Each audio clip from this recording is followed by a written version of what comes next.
So a very warm welcome to the playoff for 7th position. It's the local favourites, Kenya. Believe it or not, they're the African champions, and this is as close to a home tournament as it gets for them. Last week in Dubai was their return to the World Series. They beat the Blitzboks in the pool stages there, by the way. And followed up yesterday with a great win over Australia and a narrow one-score loss to Spain, the ever-improving Spanish. Their opponents today, Great Britain, they lost narrowly to Fiji in the pool by a tiny margin, and then lost against the All Blacks in the playoff. Tough draw for them, a couple of the big teams there. They are a team with some real talent and some big heart, and look out in particular Harry Glover, playmaker and captain around which everything happens. Kenya, though, as I said, one of the African favourites, and certainly the second team for most South Africans here this afternoon. Chris Dreyer. I know our hearts always go with the African teams, but there is something about the Kenyans you just have to love. Well, I don't know if it's the dancing or it's them enjoying the crowd, but they are one of the crowd favourites here. Big support base wherever they go, but they're playing such an attractive brand of rugby, and who doesn't want to support that? This GB team just as much. Got a lot of excitement in that midfield. Well, it will be Kenya who get us underway. Anthony Mboya hangs it up there in the sunny part of the stadium on the far side. Tacked back beautifully, gathered by Asati. Kenya will have the first little attacking option here, moving it wide immediately to Uro. Uro, strong and powerful, and away he's gone. What a way to start for the African neighbours. Well, how about that for a start? Uro going in. Started off with a tap back and then just a wide spread. He had a lot of work to do, but he took on physically. He went around. It's that long, lengthy arm. Gets him on the chest. So difficult to grab. Big Kenyan running on the outside. And that's a great start for Kenya. Did well to stay in the field of play, didn't he? Awfully close to the touchline. Conversion is an absolute beauty. 7 points to 0. Well, there is the perfect way to start. It's a high-hanging kick that you tap back and you go and score from immediately. Is it an action replay? As Mboya gets us underway this time round, though. It's Great Britain who win it through Morgan Williams. Oh! It's a maul now, and it's held up, and Kenya might well turn this round again. It's not going to have a good result for Great Britain. Oh, you've seen this too often with this Kenyan side. So strong. You don't want to be caught up high there. As soon as someone from GB joins, it starts a maul. And then after that, when it does, it's a turnover ball. So well done to this Kenyan team. It's just, I was going to say, it's an amazing sight. Every now and then we see not one of the defending players join the huddle, because it's not yet a maul. And you have this bizarre scenario where you've got 3 or 4 players from one side, one from another, and it's just a dead part of the game. So Asati will feed the scrum. Kenya 25 metres or so out from the Great Britain line. Almost pouncing was Jardine there. Now come Kenya coming wide, the little dummy, the little show and go, and into the space again. Oh, it's a wonderful break from Amaitse, and he's freed up Dongo on the outside. Kenya on fire.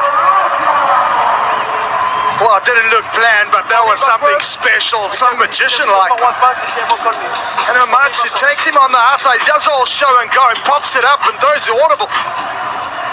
And that man knows the try line all too well. Is that intentional?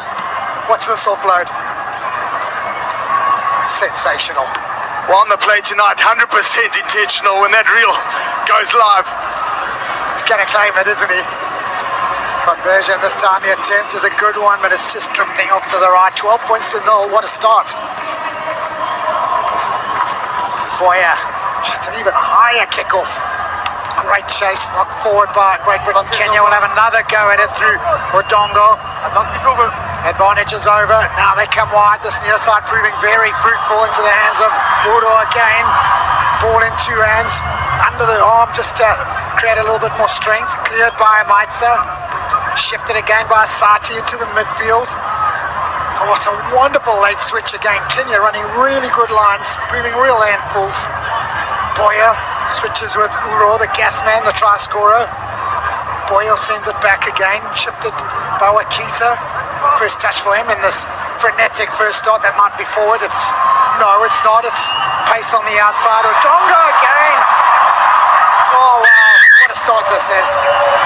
Oh, well, he's got so much pace. And it's the spread from left to right that makes this Kenyan team so dangerous. Fans are loving it.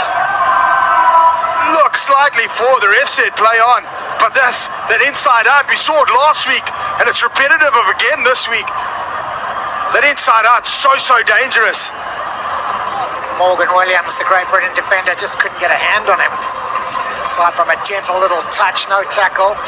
This time the kick is not his best. Almost like deja vu. Kick to the right, get the ball back, score the try. 3 times it's happened. Anthony Mboya, same again. Good high-hanging kick. Forward this time. Great Britain will have it. Kershaw. Lovely tackle. He's a little bit isolated. Tap and go. Asati. One-way traffic. That's exactly that. And that's that Kenyan flair that we've missed on the circuit for so long. Just speeding it up. There's one-way traffic. He flickers left but goes right. It goes straight through the middle. And as you mentioned, Joel, it's one-way traffic from here. Defense and odd and ends. So hard to stop when they're flowing like this. Maybe inspired a little bit by the fans as well. The kick is off to the right. Won't matter much though. 22 points to nil already. Still 90 seconds left in the first half. The Kenyan fans are up and dancing, and the South African fans are doing the moves with them. It's wonderful.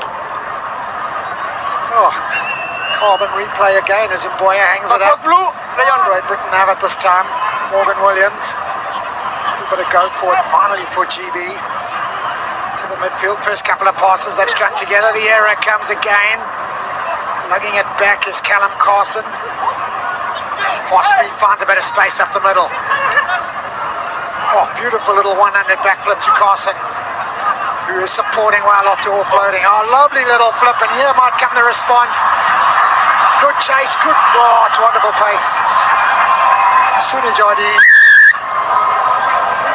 Finally, first bit of ball for Great Britain, first try. I'll talk about a combo, 12, 13, 14. Get in the mix the first time they entered, but there's that man, Glover, the danger man. Oh, look at the backflip pass all the way to Carson. Carson sums it up, he comes back in the middle, and another backhand. Jardine, gets the handoff, had so much work to do, and they get right back in it. Conversion slips to the side, 22 points to 5, good response. Well, he's got some pace as Suni Jardine, 24 years old now. Strong and powerful, but got pace to burn as well. Well, Joel, you mentioned it. Players like Harry Glover, the excitement that happens when he's got the ball in hand and the ability to run in with one hand, so dangerous but yet so effective. Gets the hand off, and it's the option to flip it on the left or the right, the front or the back, that makes him so dangerous. It's those hands through the tackle as well, so hard to defend against.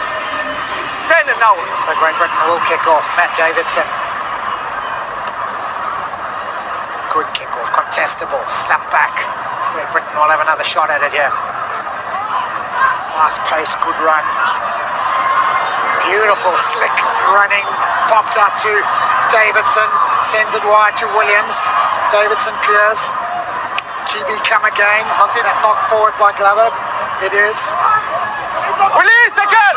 Kenya will try and play from deep here, or will they just kick it out and take the half-time heater? They will. Boy, what a start to this match. 7 minutes has flown by. 4 tries to 1. It's Kenya who lead by 22 points to 5.